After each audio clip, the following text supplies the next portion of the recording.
Lucknow station पर खीरा बेचने वाले खीरे का इस्तेमाल का तरीका जानते हैं। ग्राहक के लिए जीरा मिला नमक और पिसी हुई लाल मिर्च की पुड़िया भी हाजिर कर देते हैं। नवाब साहब ने बहुत करीने से खीरे की फांकों पर जीरा मिला नमक और लाल मिर्च की सुर्खी बुरक दी। उनकी प्रत्येक भावभंगिमा और जबड़ों के स्फुरन से स्पष्ट था कि उस क्रिया में उनका मुख खीरे के रसास्वादन की कल्पना से प्लावित हो रहा था।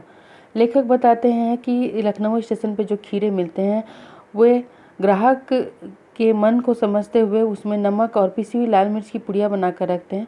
आप लोगों ने भी खाया होगा गर्मी के दिनों में, तो उसके ऊपर से नमक और मिर्च की ये बुरादा बुरक कर देते हैं और उसकी जो खुशबू है वो बहुत अच्छी आती है। लोगों के मुंह में खाने से पूर्व ही पानी आने लगता है।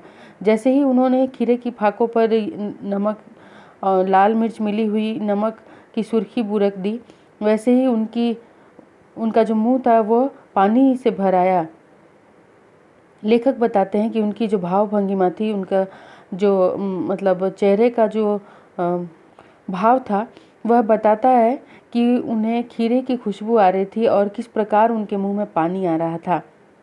वे कल्पना से ही कि अब मैं खीरा खाऊंगा, रसास्वादन की कल्पना से ही उनका मुंह पानियों से भर आया था। हम कनखियों से देखकर सोच रहे थे मियाँ रईस बनते हैं, लेकिन लोगों की नज़रों से बच सकने के ख्याल में अपनी असलियत पर उतर आए हैं। लेखक बताते हैं कि ये कनखियों से देखकर सोच रहे थे कि बड़ा रईस बनता था और लोगों की नज़र से रईसी कहीं लोगों की नज़र में ना आ जाए कि कैसा रईस है कि खीरा खाता है, खीरा जैसे तुच्छ चीज़ खाता है। अब इनकी असलियत सामने आ गई है। नवाब साहब ने फिर एक बार हमारी ओर देख लिया। वल्लाह शौक कीजिए, लखनऊ का बालम खीरा है।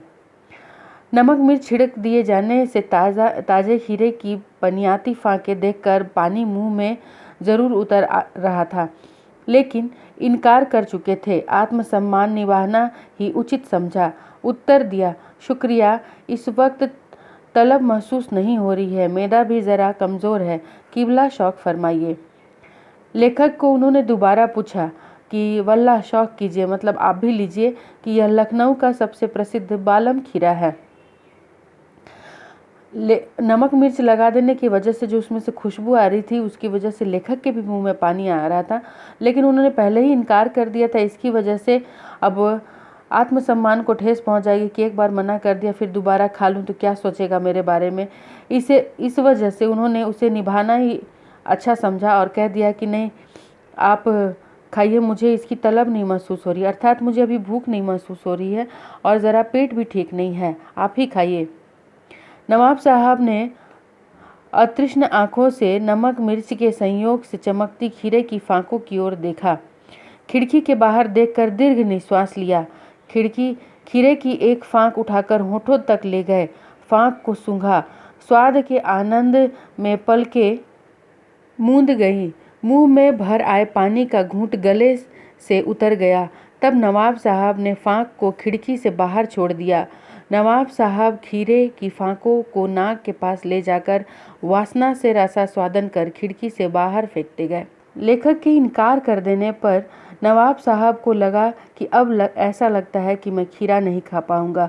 उनकी अतृष्ण आंखें जो तृष्णा से भरी हुई थी, अब वह अतृष्ण आंखें हो गई थी। अब उन्हें लगने लगा कि हो सकता है अब मैं खा ना पाऊं, और खीरे की फांकों को देखकर उनकी आंखों में जो चमक आ रही थी वो देखते ही बन रही थी। लेकिन उन्होंने खिड़की से बाहर देखा और दीर्घ निश्वास लिया, अर्थात श्वास लेकर और लंबा छोड़ा। जब हम कुछ न कर पाने की अवस्था में होते हैं तो लंबा श्वास लेकर छोड़ते हैं उसे।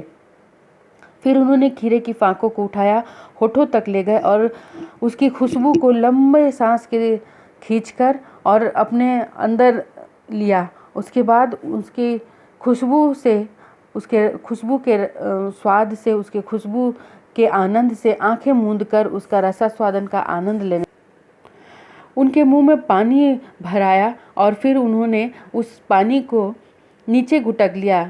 घुटकते समय गले पर से जब पानी नीचे उतरा था, शायद लेखक ने देखा होगा, इसीलिए उन्होंने बताया कि वो पानी के का घूंट गले से उतर गया।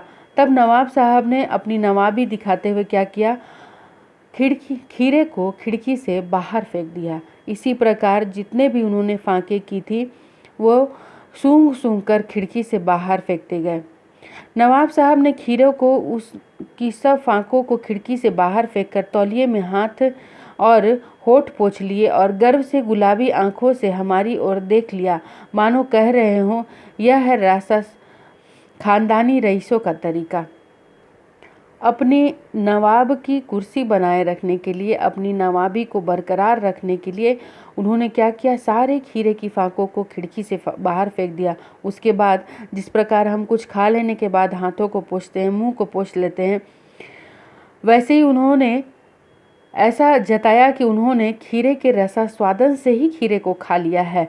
यह है रईसों का तरीका, अर्थात खीरा खाया नहीं है लेकिन उसके रसपान से ही रईस लोग अपना मन भर लेते हैं, मानो कह रहे हों कि यह खानदानी रईसों का तरीका, यह है खानदानी रईसों का तरीका।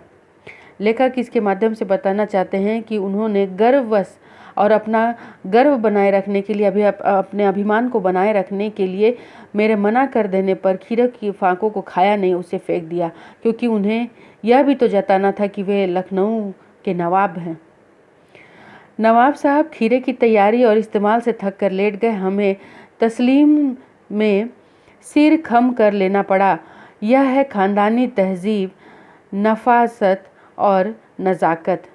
लेखक कहते हैं कि नवाब साहब ने जो इतनी तैयारी की, धोया पोछा और छील काट कर उसे सजाया, उस पर नमक बुर के, उस पर मिर्च बुरक दिया, ये सब करके फिर उसको सूंघ सूंघ के जो बाहर फेंका, इस पूरी प्रक्रिया में वे बहुत थक गए और थकने के बाद वे सो गए। लेखक ने उनके इस कार्य के लिए अपना सिर झुका लिया। कहा, यह है खानदानी तहजीब, नफासत और नज़ाकत। हम गौर कर रहे थे खीरा इस्तेमाल करने के इस तरीकों को खीरे की सुगंध और स्वाद की कल्पना से संतुष्ट होने का सूक्ष्म, नफीस या एब्स्ट्रैक्ट तरीका ज़रूर कहा जा सकता है।